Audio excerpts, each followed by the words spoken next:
Does this report really signify? And what are the report's ramifications on the upcoming polls? And what are the decisions that have been taken by the YSRCP and the Congress government in Telangana? And also how the BJP is responding to it, whether this will have a bearing on the elections. To discuss about this, I am joined in by a panel today. Dinakar, Lanka, leader of the BJP, is with us. Sundar Rama from the YSRCP also joining us today. Advocate Mahima Singh, spokesperson of the Congress. And also we have Mir Inayat Ali Bakri, spokesperson of the BRS. All of them joining us today on the broadcast. Let me first take this across to the Congress spokesperson. Here, Mahima Singh, if you could really tell us, the Congress has time and again, come under fire even in Karnataka over this particular matter. In fact, some of the controversial posts still seem to be having a triple effect, and the case has been recently registered. Now, as far as this issue is concerned, it has had a resonating effect in Telangana, in Andhra Pradesh. Now the two chief ministers there have made it very clear that we are going to go ahead with this reservation. The BJP is saying that this continues to be one of the appeasement policies of the Congress, because as far as reservation is concerned, it should never be on the basis of religion. Jai Hind.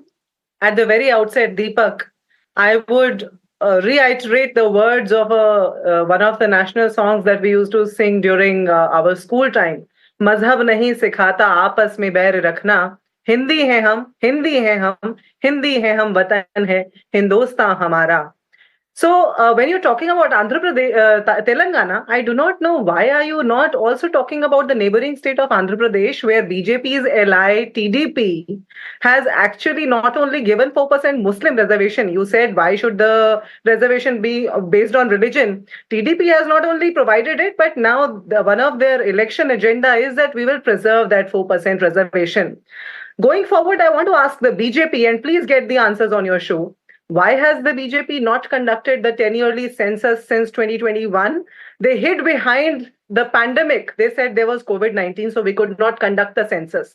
If they would have conducted the census, we would have had numbers. In fact, socio-economic caste census data from 2011 has also been kept hidden by this double-engine government that boasts its all the other front. When it comes to census, when it comes to the requirement for the Prime Minister's Economic Advisory Council to conduct this kind of a targeted survey, this kind of a targeted study based on religion, you are asking us why should be religion the criteria? Please ask the BJP why should religion be the criteria for these studies? That is for the BJP to answer. Why should religion be the criteria for these studies? So these two questions stand before us. And the third very important point, is it a mere coincidence that the person behind this study who has released it today, Ms. Shamika Ravi, happens to be a daughter of Mr. R.N. Ravi, who has been continuously attacking the federal structure of this country down south? We would like to hear all the answers from the BJP spokesperson here on your show. Okay, let me take it straight across to the BJP then. Dinakar, Lanka, three aspects here that, the Congress spokesperson has touched on. If you've heard all of them straight, go ahead and respond.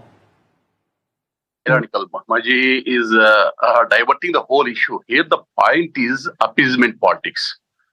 Whether BJP. They have any kind of spiritual understanding with true spirit of constitution as far as federal structure is concerned, whether reservation allowed as per the constitution under the religious appeasement, religious basis, is there acceptance as far as the constitution, our constitution is concerned?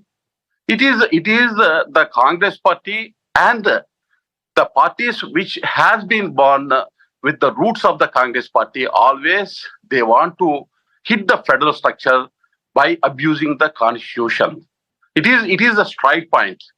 As far as the Muslims are concerned, both YSRCP Congress party, Jagan Mohan Reddy led YSRCP Congress, and Sonia Rahul Gandhi led Congress party, both are playing appeasement politics. Muslims are seeing them as a voting machines, whereas Bharatiya Janata Party and Prime Minister Narendra Modi ji, that you see that Out of 80 crore people of Garib Kalyan Anna Yojana, whether Muslims are getting the benefit or not.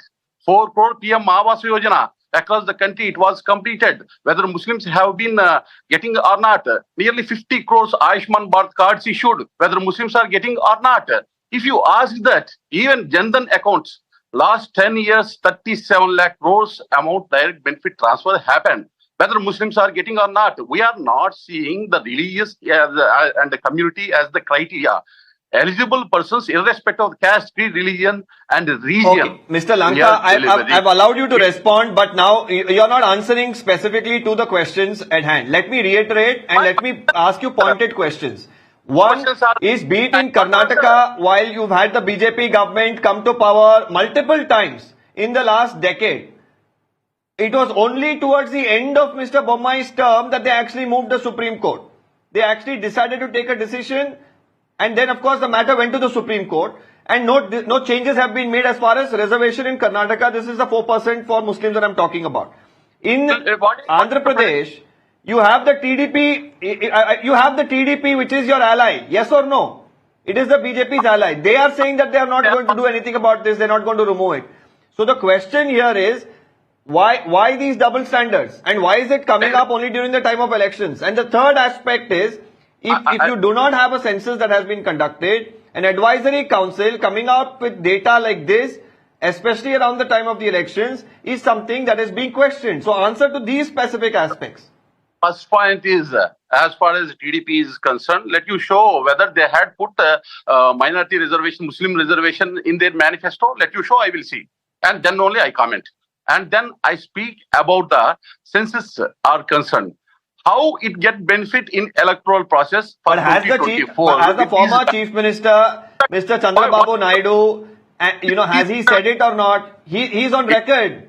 He's on record saying it. Whether it's on the manifesto or not is not something that I'm debating here. I am debating his statement. As far is very clear, Andhra Pradesh, the arrogance of the governance, corrupt practice by the Jagan Mohan Reddy is the first reason he should get removed. That is the BJP stand. As far as reservation, any reservation is concerned, if our alliance party put in the manifesto, then only I can comment. Let you show. Let you show. Without having proper authentication, without having Mahima, I believe is trying to show something. Mahima, it's not very clear on the screen. If you could quickly come in and what are you trying to point out? I am trying to point out that this is a headline which says BJP ally Chandrababu Naidu promises 4% Muslim reservation in Andhra. And this is from recent times, May 5th, just yesterday, just last week. So you see the BJP spokesperson is trying to digress and deflect because they do not want to indulge into the direct question. They want to play both sides. They want to, you will remember after Karnataka election also, it is the BJP that allied with the student organization of SFI of PFI in Karnataka. During the elections, they made Hindu-Muslim, an election issue. Later on, they only allied with them. So the BJP has no character, no political character for that matter. They are like Thali ka Bengan.